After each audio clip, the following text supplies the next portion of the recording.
नमस्कार दोस्तों, एक बार फिर से मैं उपेंद्र कुमार सैनी आपके अपने YouTube चैनल ज्ञान विविधय में फिर से स्वागत करता हूं। जैसा कि हमने आपकी जो भारतीय राज्य व्यवस्था थी उसको कंप्लीट कर चुके हैं। हम उस वीडियो को कंप्लीट करने के बाद हम एक नया टॉपिक शुरू करेंगे जिसके तहत कह सकते हैं अर्थव्यवस्था। क्या कहेंगे? अर्थव्यवस्था। अर्थव्यवस्था एक ऐसा टॉपिक है जो बच्चों को काफी परेशान करता है, क्योंकि इसके अंदर ऐसे ऐसे शब्दावलियां हैं जो कि बच्चे समझ नहीं पाते हैं। लेकिन मेरी गारंटी है, आप मेरे साथ अर्थव्यवस्था पढ़ेंगे तो आपको इजी वे में समझ में आएगा। तो दोस्तों, अर्थव्यवस्था, अब सबसे पहले देखते हैं अर्थव्यवस्था कहते किसे हैं। अर्थव्यवस्था का अर्थ क्या है ये समझें। देखिए, दो वर्डों से बना है, ये वर्डों को तोड़ना सीखे हमेशा। अर्थव्यवस्था, अर्थ का अर्थ होता है हमेशा, ध्यान रखना, अर्थ का अर्थ क्या होता है कि जो वित्तीय मामले हो, कौन से मामले हो, वित्तीय या पैसों के मामले हो, इसको क्या कह सकते हो, या आप रुपयों के कह सकते हो। क्या कह सकते हो? रुपयों के मामले हो। व्यवस्था यानी एक ऐसी व्यवस्था, या कह सकते हो ऐसी जो कह सकते हो कि व्यवस्था, या कह सकते हो आप इसको नॉर्मल भाषा में कि अपनी एक ऐसा संचालन, ऐसी व्यवस्था का, यानी पैसों का ऐसा संचालन जिसके द्वारा सारे कार्य क्या हो सके, आसानी से कंप्लीट हो सके। हाँ, उतार चढ़ाव इसके अंदर होंगे, कभी नीचे, कभी ऊपर, कभी नीचे, कभी ऊपर, कभी मुद्रास्फीति बढ़ेगी, कभी मुद्रास्फीति, महंगाई कभी बढ़ेगी, कभी घटेगी। लेकिन आपको समझना है, व्यवस्था यानी एक ढांचे में हम एक लयबद्ध तरीके से कार्य कर सके। अर्थव्यवस्था क्या? अर्थव्यवस्था। ठीक है, अर्थव्यवस्था का पाठ शुरू करेंगे हम। क्या करेंगे? अर्थव्यवस्था। अर्थव्यवस्था में मैं पहला आपका लेसन ले रहा हूं जिसका नाम है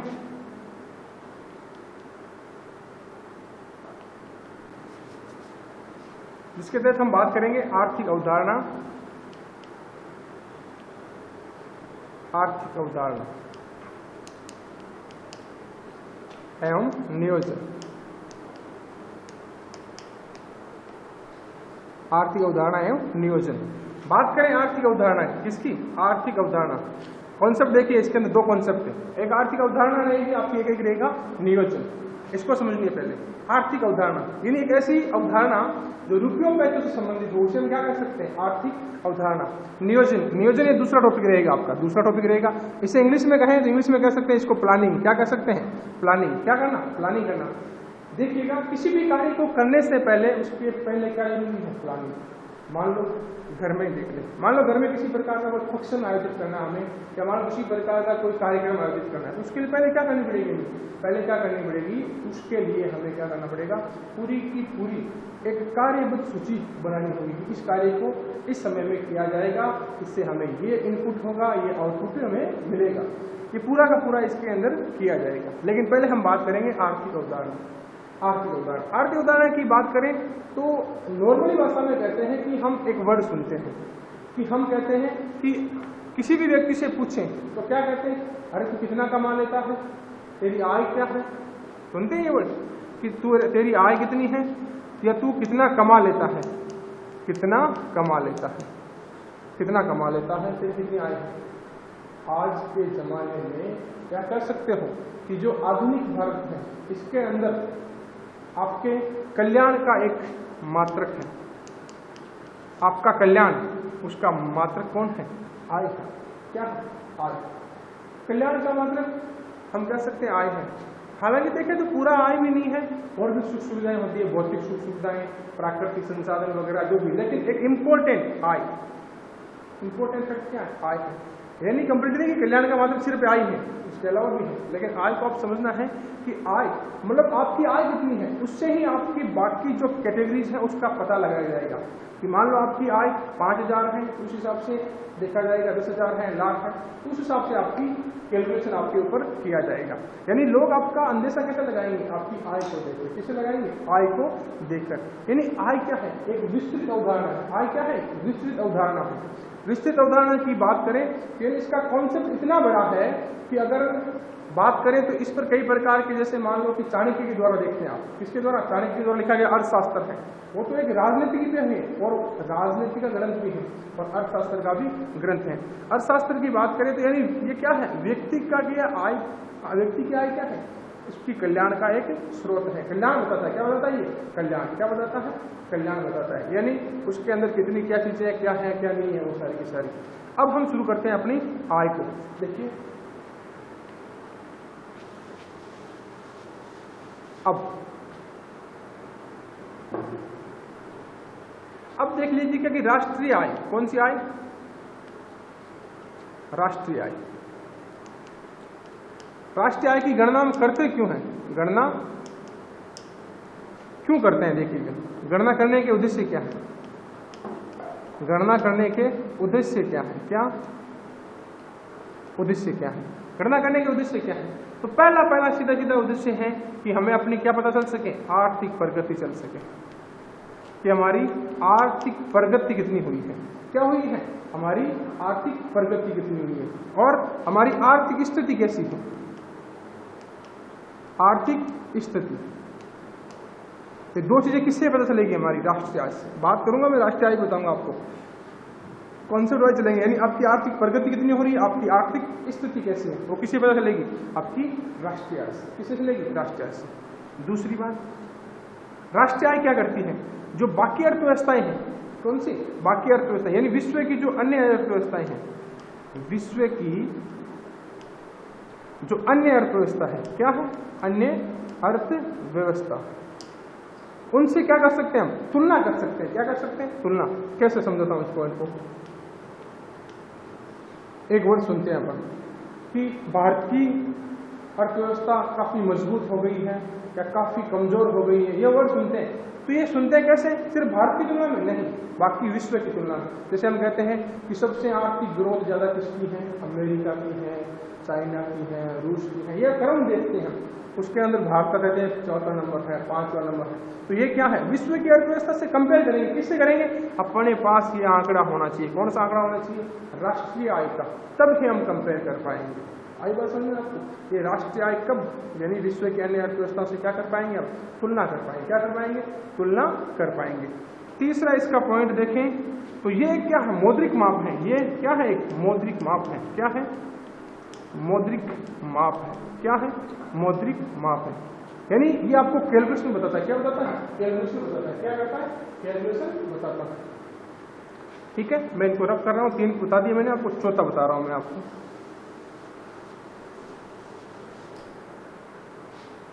चौथे की बात करें, चौथे पॉइंट तो क्या कहेंगे कि क्या कर सकते हैं? अगर राष्ट्रीय आय की गणना आपके पास है तो आप भावी नीतियां बना सकते हैं। क्या बना सकते हैं? भावी नीतियां। भावी नीतियां बना सकते हैं। क्या कर सकते हैं? भावी नीतियां बना सकते हैं। भावी नीतियां कैसे? कि मान लो कि भावी यानी आगे जो भविष्य में, इसका अर्थ है भविष्य। क्या अर्थ है? भविष्य। यानी भविष्य में आपकी नीतियां, यानी आप कानून निर्माण, या मान लो कानून निर्माण की बात नहीं करें, यानी आपके जो नियम कैसे होंगे, अपने पास क्या मौजूद है, अभी अपने पास संसाधन क्या मौजूद है, हमें किस फील्ड में कौन सा इन्वेस्टमेंट या कौन सा निवेश करना है, किसको प्राथमिकता देंगे, किसको हम बाद में रखेंगे, ये चीजें इसके अंदर हम कैलकुलेशन कर सकते हैं। अगला पॉइंट, ये क्या कर सकती है? एक सापेक्ष माप है। क्या है? सापेक्ष माप है, यानी एक दिशा की ओर बढ़ने का माप है। यानी हम आर्थिक प्रगति करेंगे तो एक दिशा के अंदर एक माप बढ़ेगा। ये क्या बढ़ेगा? दिशा के अंदर। इसके अंदर कभी उतार चढ़ाव भी होगा, कभी हम ऊपर भी जाएंगे, कभी नीचे भी जाएंगे, लेकिन एक दिशा रहेगी, कभी ऊपर कभी नीचे। ऐसा नहीं है कि सुस्त जीरो नहीं होगी, कभी भी ध्यान रखना। अगर ग्राफ करें, ग्राफ की बात करें तो आर्थिक अर्थव्यवस्था, यानी आपका टॉपिक नहीं है लेकिन बता दूं मैं आपको। मान लो कि ग्राफ कभी ऐसे नहीं चलेगा कि मान लो ग्राफ इसके समांतर नहीं चलेगा, ऐसे नहीं चलेगा। ग्राफ मान लो यह ऐसे चल सकता है आपका, या ऐसे चल सकता है। कैसे? इस प्रकार, यानी निरंतर बढ़ रही है। क्या किसका सिंबल है? निरंतर बढ़ रही है। यानी मान लो कि इस ओर कर देते हैं, मान लो कि सन, या मान लो ये 1951 हो गई, ये 2000, ये मान लो 1951 से मान लो 1961 हो गई, ये 1971 हो गई, ये 1981 हो गई। इधर मान लो आपकी बढ़ किस बात में रही है? बस हम 2, ये 4, ये 6, ये 8। तो इसका माप क्या है कि 1951 में अपनी अर्थव्यवस्था कैसी थी? कितनी थी? अपनी 2% से वृद्धि करी थी। कितनी प्रतिशत? 2% से। उसके बाद कितनी वृद्धि कर दी? 4% से। उसके बाद ये कंटिन्यू बढ़ रही है। क्या हो रही है? बढ़ रही है। लेकिन यहाँ पर माप कभी भी क्या नहीं, ये जीरो कभी भी नहीं आती अर्थव्यवस्था। क्या नहीं आती? जीरो नहीं आती।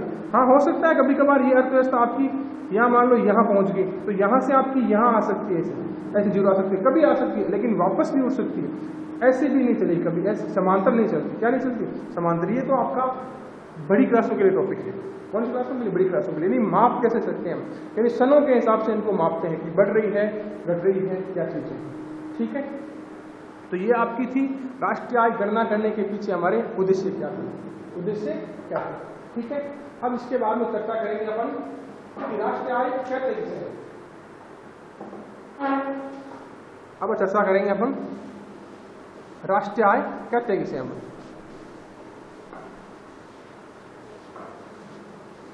मैं इसको रफ कर रहा हूं, एक बार पूरा समझा देता हूं आपको राष्ट्रीय आय क्या तरीके से।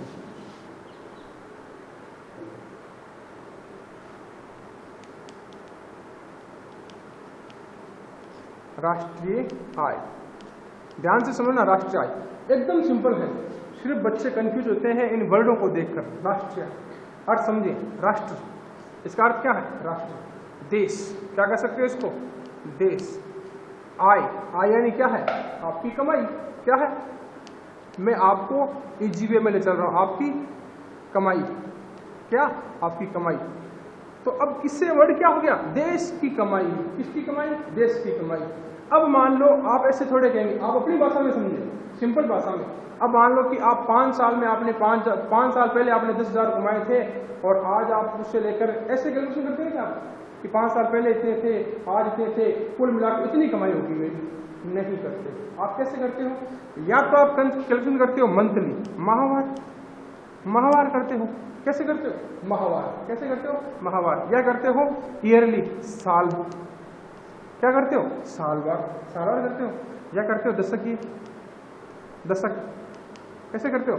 दशक। या साल पर करते हो, या माहवार करते हो, या दशक के रूप में करते हो। तो यानी एक कहने का रीजन क्या है कि मान लो आप कह सकते हैं आय क्या, कि मेरी, मान लो कि मैं कह देता हूँ जैसे मान लो कि मेरी वार्षिक आय 5,000 रुपये। कितनी है? नहीं सॉरी, मंथली आय कितनी है? 5,000 रुपये। कितनी? 5,000 रुपये। कोई कह सकता है कि मेरी 1 साल की इनकम 1 लाख रुपये। कितनी है? 1 लाख रुपये। तो ये क्या बताता है कि एक टाइम पीरियड है निश्चित। मैं बताने की कोशिश कर रहा हूं, उसको समझे आप। मैं क्या बताने की कोशिश कर रहा हूं? एक निश्चित टाइम पीरियड है। क्या है? एक निश्चित टाइम पीरियड है, यानी निश्चित समय है जिसके तहत हम गणना करेंगे। दशक में कोई कह सकता है कितनी भी। तो अब हम शुरू करते हैं अपना व्यक्तिगत कॉन्सेप्ट।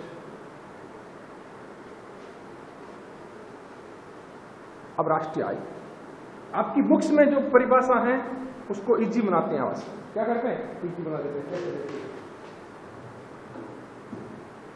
राष्ट्रीय आय की बात करें तो इसकी परिभाषा क्या होगी? देखिए कि एक वित्त वर्ष में क्या होगा, परिभाषा देखना है इसकी, कि एक वित्त वर्ष में देश की सीमाओं के अंदर,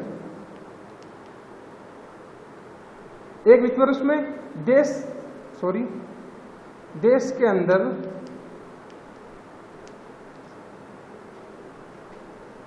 उत्पादित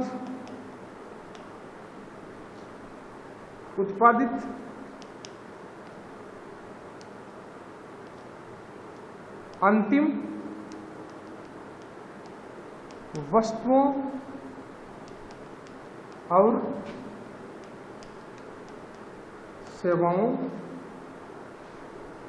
का योग। देखना कि एक वित्त वर्ष में देश के अंदर उत्पादित अंतिम वस्तुओं और सेवाओं का योग क्या कहलाएगा? क्या कहलाएगा? राष्ट्रीय आय कहलाएगा। क्या कहलाएगा? राष्ट्रीय आय कहलाएगा। एक वित्त वर्ष में देश के अंदर उत्पादित अंतिम वस्तुओं और सेवाओं का योग क्या कहलाएगा? तो देखिएगा, हम बात कर रहे थे राष्ट्रीय आय के बारे में। एक वित्त वर्ष के अंदर, एक वित्त वर्ष में एक देश के अंदर उत्पादित अंतिम वस्तुओं और सेवाओं का योग क्या कहलाएगा? राष्ट्रीय आय। मैं इसको एक्सप्लेन करता हूं। पहले देखो, पहले आपको इस वर्ड का अर्थ पता होना चाहिए। किसका? वित्त वर्ष का। फिर उत्पादित से हम एक लेते हैं उत्पादन। क्या लेते हैं? यहाँ पर उत्पादन कह सकते हैं। क्या कह सकते हैं? उत्पादन। क्या कह सकते हैं? उत्पादन। वित्त वर्ष की परिभाषा देखना,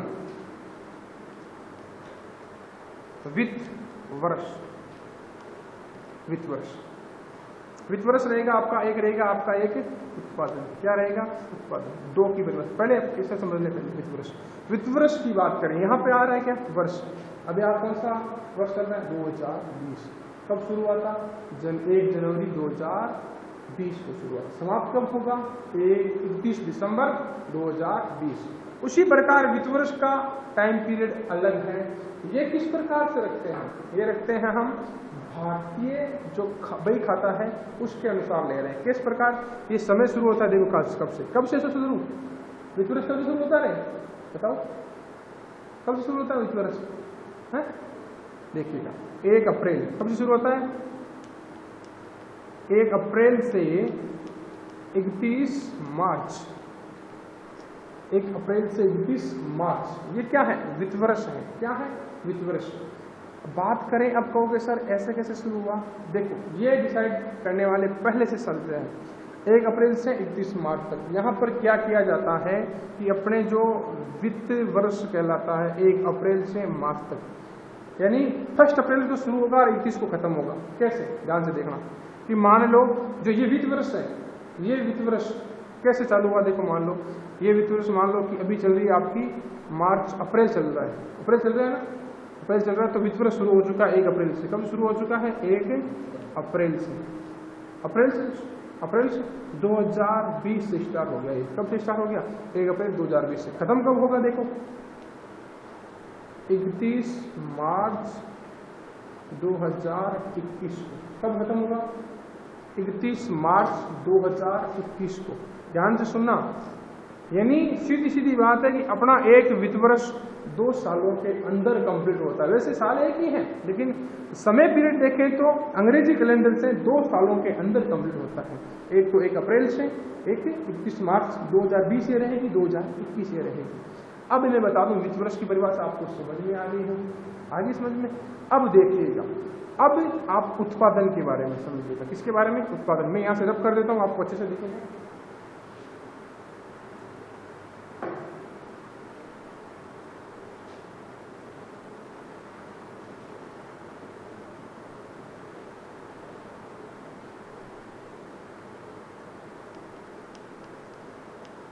उत्पादन किसे कहते हैं? उत्पादन सिंपल भाषा में समझना आप। उत्पादन का अर्थ क्या होगा? मूल्यवर्धी। मूल्यवर्धी या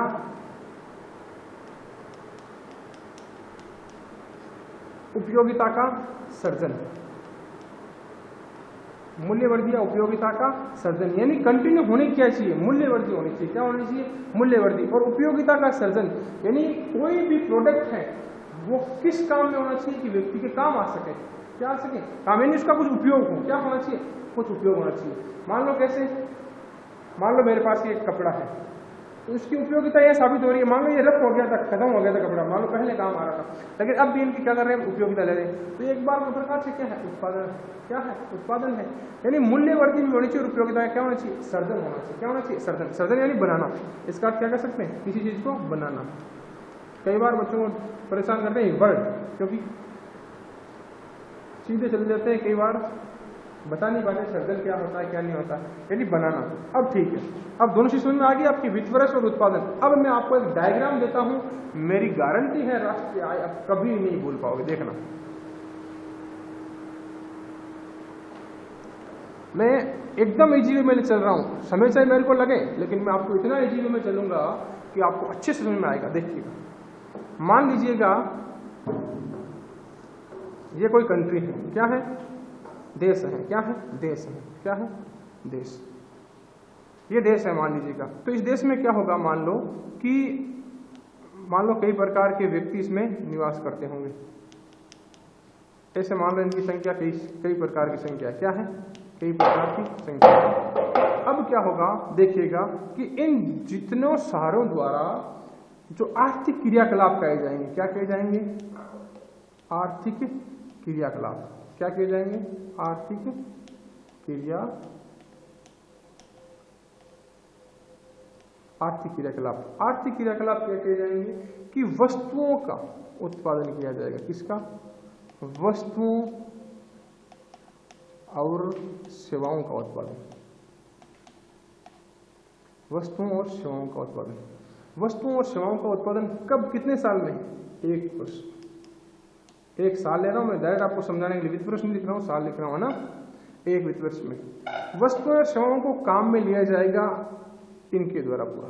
लेकिन ध्यान रखना, इंपॉर्टेंट बात क्या आती है कि ये पुनः प्रसंस्करण नहीं होगा। क्या नहीं होगा? इसका प्रसंस्करण।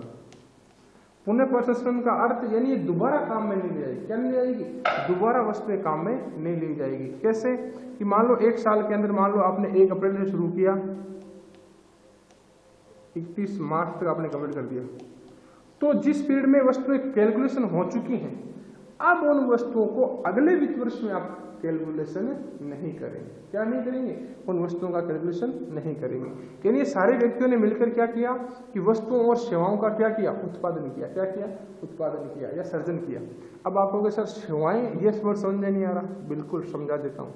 वस्तुएं तो आप समझ पा रहे हो, यानी जितनी भी आपकी जो भौतिक सुख सुविधाओं को कंप्लीट करती है, पूर्ण करती हैं, उनको हम कह सकते हैं वस्तुएं। सेवाएं कह सकते हैं प्रोफेशनल जो कार्य करते हैं। क्या करते हैं? प्रोफेशनल कार्य करते हैं। किस प्रकार? जैसे मान लो आपकी बैंक है, मैं आपको समझा रहा हूँ सेवाओं के बारे में। किसके बारे में? बैंक के बारे में। देखो वस्तु और सेवाओं में अंतर क्या है। देखो मान लीजिएगा कोई किसान है। क्या है? कोई किसान है। तो किसान ने मान लो कि क्या किया, किसान के मान लो कि खेत के अंदर गेहूं, क्या उसने गेहूं बोए तो गेहूं की फसल हुई उसके पास, गेहूं की फसल हुई। फिर उसने एक प्रोडक्ट के रूप में एक वस्तु ले ली। क्या ले ली? वस्तु, गेहूं उसके पास मिल गया। लेकिन देखना, ये तो किसान का रोल था। अब मान लो एक बैंक है। क्या है? बैंक। क्या बैंक किसी प्रकार की फसल वगैरह नहीं होती है? क्या नहीं होती? बैंक क्या करती है? पैसा भी आपका, पैसा किसका? आपका। पैसा भी आपका, सारी चीजें आपकी। बैंक सिर्फ क्या कर रही है? अपनी सेवाएं दे रही है, अपने पास जमा कर लेती है और आपको जब जरूरत हो तब आपको वापस दे देती है। तो बैंक का कुछ लगा था उसमें? है? लगा कुछ बैंक का? नहीं लगा। क्या लगा था? वो चीजें अलग है, इक्विपमेंट लगे होंगे, लेकिन इसमें क्या लगा? बैंक ने कुछ कार्य किया? खेती में कुछ कार्य किया? नहीं किया। बैंक ने क्या दी? सिर्फ अपनी सेवाएं दी। क्या दी? सेवाएं दी। क्या दी? सेवाएं। आपका बैंक हो गया, आपका आजकल जो मोबाइल है, आपका मोबाइल है, या कह सकते हो आपका इंटरनेट है, ये क्या करता है? सेवाएं दे रहे हैं। ये क्या कर रहे हैं? सेवाएं। सेवाओं का अर्थ यानी खुद कार्य नहीं करके, नहीं, सीधी बात है कि किसी वस्तु का उत्पादन नहीं करेंगे। क्या नहीं करेंगे? उत्पादन नहीं करेंगे। क्या नहीं करेंगे? उत्पादन। सेवाएं मिलती कैसे? देखो सेवाओं के अंदर क्या होता है, किसी भी प्रकार की सेवाएं लेने के लिए मान लो कोई व्यक्ति सेवा देना चाहता है, तो उसको पहले क्या करना पड़ेगा कि पूरा का पूरा पहले क्या करना पड़ेगा? एक प्रशिक्षण प्राप्त करना होगा। क्या प्राप्त करना होगा? प्रशिक्षण। प्रशिक्षण को इंग्लिश में कहते हैं ट्रेनिंग लेनी पड़ती है। क्या लेनी पड़ती है? ट्रेनिंग। अब देखो इजी वे में आपको समझ में आ जाएगा। मैं शुरू से इजी वे में ले चलता हूँ आपको कि मान लो कोई डॉक्टर है। क्या है? कोई डॉक्टर है। तो डॉक्टर क्या मान लो क्या कभी किसी खेत से इंजेक्शन भर के लाता है? लाता है क्या? नहीं लाता। वो क्या करता है? उसने पूरी पढ़ाई की है, 4 या 5 साल तक MBBS किया। क्या किया? MBBS किया। अब वो सेवाएं देने के लिए हुआ है, ट्रेनिंग ली उसने। उसके बाद में क्या करेगा? देखिएगा पैसे आपके लगेंगे। वो क्या कर रहा है? सिर्फ अपनी सेवाएं दे रहा है। क्या दे रहा है? अपनी सेवाएं। दवाइयां भी किसकी? आपके पैसों से। सारी चीजें आपकी पैसों से। लेकिन वो कर क्या रहा है? सिर्फ क्या दे रहा है? सेवाएं दे रहा है। क्या दे रहा है? सेवाएं। लेकिन किसान बेचारा क्या कर रहा था? यहाँ पर उत्पादन कर रहा था। क्या कर रहा था? यहाँ पे उत्पादन हो रहा है। क्या हो रहा है? उत्पादन। क्या हो रहा है? उत्पादन। लेकिन यहाँ उत्पादन नहीं होगा। यहाँ पर उत्पादन सेवाओं, वस्तुओं का नहीं होगा। किसका नहीं होगा? वस्तुओं का उत्पादन नहीं होगा। यहाँ उत्पादन किसका होगा? सिर्फ सेवाओं का उत्पादन होगा। किसका उत्पादन होगा? सेवाओं का। ठीक है, तो ये आपकी राष्ट्रीय आय है। क्या है ये? राष्ट्रीय आय। अब देखना राष्ट्रीय आय होगी, समझ में आ गया आपके। राष्ट्रीय आय पूरे देश की होती है। किसकी होती है? पूरे देश की, ना कि एक व्यक्ति की होती है। एक व्यक्ति की नहीं होती, समझ लेना, ना कि व्यक्ति की। व्यक्ति की नहीं होती है, किसकी होती है? देश की। किसकी होती है? देश की। कभी व्यक्ति से गलती मत कर देना कि मेरी आय 5,000 है तो पूरे देश की 5,000 है। नहीं, वो अलग चीजें हैं। ठीक है ना? इसमें क्या होगा? अंतिम वस्तु और अंतिम सेवाओं का योग होगा। किसका? अंतिम वस्तुओं और अंतिम सेवाओं का योग होगा, दोनों को। यानी आपके 1 साल में कितनी वस्तुएं बनी, 1 साल में कितनी वस्तुएं बनी और 1 साल के अंदर कितनी सेवाओं का निर्माण हुआ। ठीक है, तो ये अपना कॉन्सेप्ट था कि देश की जो आपकी आय है वगैरह ये चीजें थी, राष्ट्रीय आय। अब बात करें तो राष्ट्रीय आय क्या करती है। राष्ट्रीय आय का अगर और विस्तृत कॉन्सेप्ट देखें तो यानी जो संपूर्ण संसाधन है, क्या? संपूर्ण संसाधन। संपूर्ण संसाधन। अब बात आई संपूर्ण संसाधन। आप टॉपिक पढ़ रहे हैं यूट्यूब पे, एक संसाधन आपके लेक्चर चल रहे हैं भूगोल के। संसाधन किसे कहते हैं जानना चाहूंगा मैं आपसे। संसाधन बताइएगा आप किसे कहते हैं? संसाधन किसे कहते हैं? किसे कहते हैं संसाधन? आप जल संसाधन पढ़ रहे हैं, संसाधन कहते किसे हैं? देखना, बता देता हूं, कभी नहीं भूलोगे। संसाधन किसे कहते हैं? यानी वह वस्तु जो व्यक्ति की भौतिक आवश्यकता पूरी करे। क्या करे? व्यक्ति की भौतिक आवश्यकता पूरी करे, भौतिक आवश्यकता पूरी करें। क्या करें? पूर्ण करें। क्या कह सकते हो? पूर्ण करें। वो क्या है? संसाधन है। वो क्या है? संसाधन है। कैसे? समझो इस चीज को। अब आप पढ़ रहे हो जल संसाधन, अब आप पढ़ रहे हो जल संसाधन, आप वन संसाधन पढ़ रहे हो, लेकिन आपको संसाधन का ही मेन नहीं पता है तो क्या पढ़ने का रीजन? समझिए इस चीजों को। कैसे? कि मान लो कि मेरे पास ये चौक है, तो क्या है? संसाधन है। क्या है? चेक। मेरे पास ये बोर्ड है मान लो, तो ये क्या है? मेरे लिए संसाधन है, इसमें काम कर पा रहा हूँ। मैं मान लो वीडियो शूट कर रहा हूँ, तो मेरे लिए कैमरा क्या है? एक संसाधन है। सारी चीजें जो व्यक्ति के काम आती हैं वो क्या है? संसाधन है। चाहे कि कोई भी हो, चाहे आपकी बिजली काम आ रही है तो ये क्या है? संसाधन है। ऊर्जा संसाधन हो गया। क्या संसाधन हो गया? ऊर्जा संसाधन, इलेक्ट्रॉनिक संसाधन, कई प्रकार के संसाधन। मनुष्य खुद एक संसाधन है। मनुष्य खुद भी क्या है? संसाधन है। मनुष्य खुद भी क्या है? देखिए कैसे बता रहा हूं मैं, प्रूफ करूंगा हर चीज को। मनुष्य खुद क्या है? एक संसाधन है। कैसे? देखना, मनुष्य भी क्या है? संसाधन है। कैसे? कि मान लो कि आपकी जो जनसंख्या है वो कुछ ना कुछ कार्य करती है। क्या करती है? कुछ ना कुछ कार्य करती है, किसी के लिए निर्माण करती है। क्या करती है? निर्माण करती है। और जनसंख्या जितनी ज्यादा शिक्षित हो, क्या हो? शिक्षित हो और वेल डेवलप हो, तो क्या होगा? वो जो जनसंख्या है वो किस में डेवलप हो जाएगी? जो जनसंख्या है वो किस में बदल जाएगी? संसाधन में। कैसे बदल जाएगी? संसाधन में। यानी कोई भी एक ऐसी चीज जो अपने काम में आती है वो क्या है? संसाधन है। क्या है? संसाधन। मैं टॉपिक अपना नहीं था लेकिन मैं चेक चल रहा हूँ साथ में। संसाधन यानी वो चीज जो आपके काम में आए, हर चीज वो क्या है? संसाधन है। चाहे आप घर पे, अब मान लो कि गर्मियां है, कूलर काम में ले रहे हैं, संसाधन है। आप खाना पकाने के लिए गैस काम में ले रहे हैं, वो क्या है? संसाधन है। ऐसी कोई वस्तु ही नहीं है जो संसाधन नहीं है, सारी चीजें संसाधन है। सिर्फ आप ये मत सोचिएगा जल संसाधन है, वन संसाधन, अरे उनसे आगे भी चीजें हैं संसाधन। ठीक है, तो ये सारी चीजें क्या है? संसाधन। अब अपना आते हैं वापस राष्ट्रीय आय पे। राष्ट्रीय आय को विस्तृत कर रहा हूं मैं और ज्यादा कि राष्ट्रीय आय में किस व्यक्ति को क्या क्या मिलता है। देखिएगा, राष्ट्रीय आय की बात करें तो जितने भी संपूर्ण संसाधन है आपके, संपूर्ण संसाधन है, ये क्या करते हैं? सभी मिलकर, संपूर्ण संसाधन मिलकर अपनी क्षमताओं का प्रयोग करके, किसका प्रयोग करकर? अपनी क्षमताओं का प्रयोग करके। किसका प्रयोग करते हैं? क्षमताओं का प्रयोग करके जो निर्माण करते हैं। जो क्या करते थे? ये निर्माण कर देते हैं। क्या कर देते हैं? निर्माण करते हैं। वो क्या आपकी राष्ट्रीय आय है। संपूर्ण संसाधन मिलकर, क्या मिलकर? संपूर्ण संसाधन। अब देखिएगा अच्छे से समझ में आएगा, गारंटी अपनी। देखना कैसे?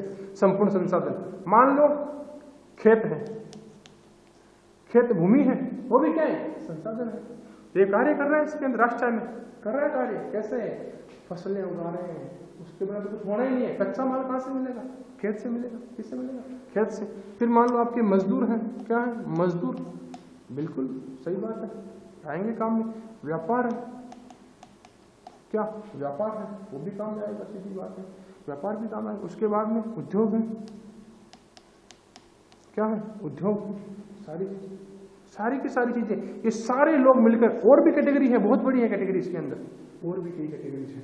ये सारे मिलकर जिन वस्तुओं की अपनी क्षमताओं का पूरा प्रयोग करके निर्माण करते हैं, वो किसके अंदर कैलकुलेशन करेंगे? राष्ट्रीय आय। किसके अंदर कैलकुलेशन होगी? राष्ट्रीय आय को। अब आप कहोगे सर कि राष्ट्रीय आय कैलकुलेशन हो गई हमारी, क्या हो गई? कैलकुलेशन हो गई। अब इस कैलकुलेशन की बात करें तो राष्ट्रीय आय से फायदा किस किस को होगा, किस किस को क्या मिलेगा? देखिएगा, मैं आपको बता देता हूं। खेत, मजदूर, ये मैंने कैलकुलेशन कर दिया। अब देखिएगा,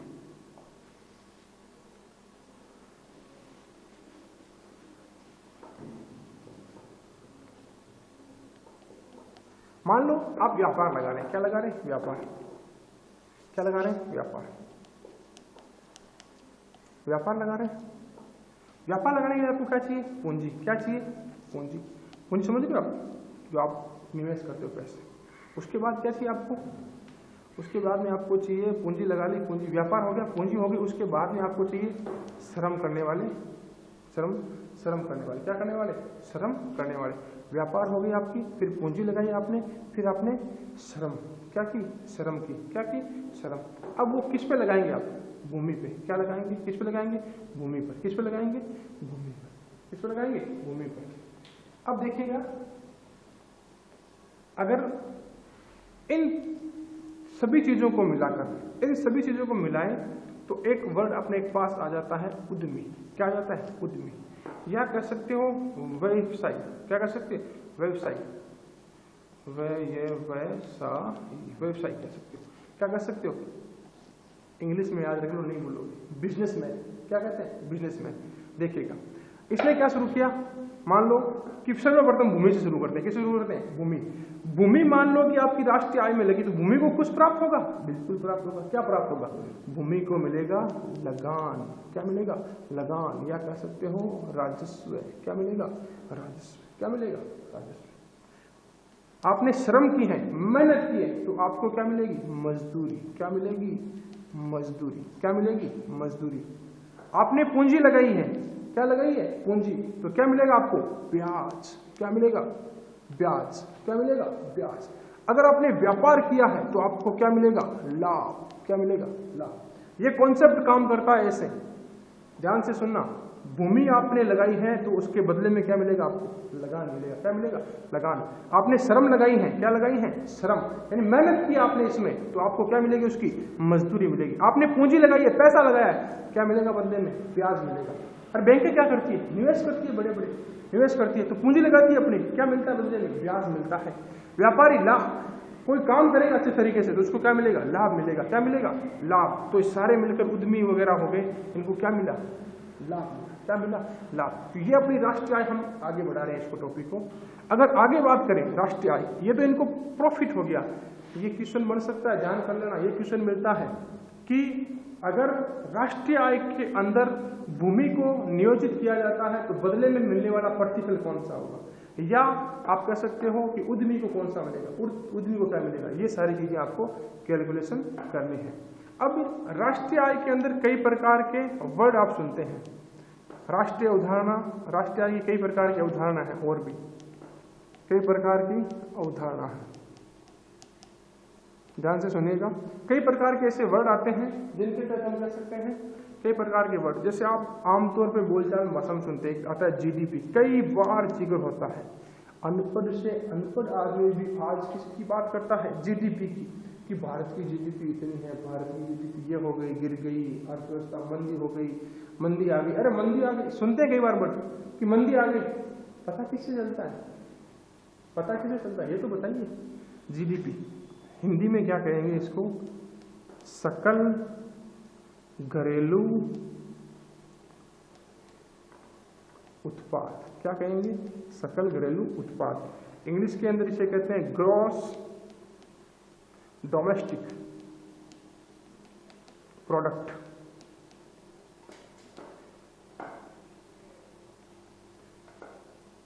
PRODUCAP product, gross domestic product. Gross का अर्थ होता है सकल, इसका अर्थ क्या होगा? सकल। क्या अर्थ होगा? सकल। डोमेस्टिक का अर्थ होगा घरेलू, प्रोडक्ट का अर्थ होगा उत्पाद। क्या होगा? उत्पाद। जीडीपी, ग्रॉस डोमेस्टिक प्रोडक्ट, सकल घरेलू उत्पाद, यानी जो कितने उत्पाद हमारे होंगे। और इसके अंदर दूसरा कैलकुलेशन करते हैं, यानी ये बता रहा हूं मैं आपको, इससे कैलकुलेशन करते हैं। फिर इसके अंदर और भी चीजें आती है, जैसे आप कह सकते हो इसके अंदर आती है आपकी जीडीपी आती है, सकल घरेलू उत्पाद, सकल राष्ट्रीय उत्पाद, सकल घरेलू उत्पाद, सकल राष्ट्रीय आय, सकल राष्ट्रीय आय। ये वर्ड ध्यान से सुना। अब आपको किसी राष्ट्रीय आय, सकल राष्ट्रीय आय में क्या अर्थ है, ध्यान से सुना। राष्ट्रीय आय में तो क्या होगा? जो देश हैं और विदेश हैं उन दोनों से कैलकुलेशन होगा, देश और विदेश से। सकल में क्या रहेगा? सिर्फ देश के अंदर की आय की गणना करेंगे। किसकी करेंगे? देश के अंदर की गणना करेंगे। तो यानी कई प्रकार के उदाहरण होती है, सकल घरेलू उत्पाद, सकल राष्ट्रीय उत्पाद, शुद्ध उत्पाद, कई प्रकार के कई प्रकार के वर्ड हैं। शुद्ध घरेलू उत्पाद, यानी इसकी कैटेगरी बहुत ज़्यादा विस्तृत है, आप थक जाएंगे बढ़ते बढ़ते, लेकिन इनकी कैटेगरी खत्म नहीं होगी, बहुत से कैटेगरी आई बात समझ आपको। यानी बहुत सारी कैटेगरियां हैं जिनके तहत इनको रखा जाता है। ये आपकी राष्ट्रीय आय क्या है, राष्ट्रीय आय।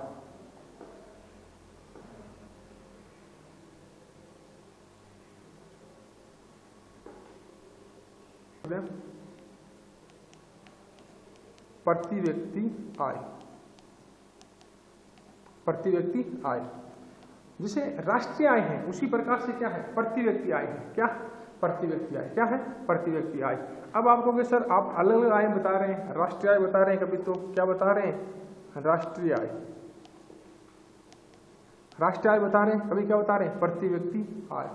अब देखिएगा राष्ट्रीय और प्रति व्यक्ति आय में फर्क क्या है, देखिएगा ध्यान से सुनना। अब क्या करेंगे हम, जितनी अपनी राष्ट्रीय आय है, क्या है, जितनी अपनी राष्ट्रीय आय है उसमें क्या करेंगे हम, भाग दे देंगे अपनी जनसंख्या का। किसका दे देंगे, जनसंख्या का। किसका दे देंगे, जनसंख्या का। कैसे देखिएगा, अब प्रति व्यक्ति आय, देखो राष्ट्रीय आय तो क्या है, एक माप है, मौद्रिक माप है। क्या है, मौद्रिक माप है। क्या है, मौद्रिक माप है।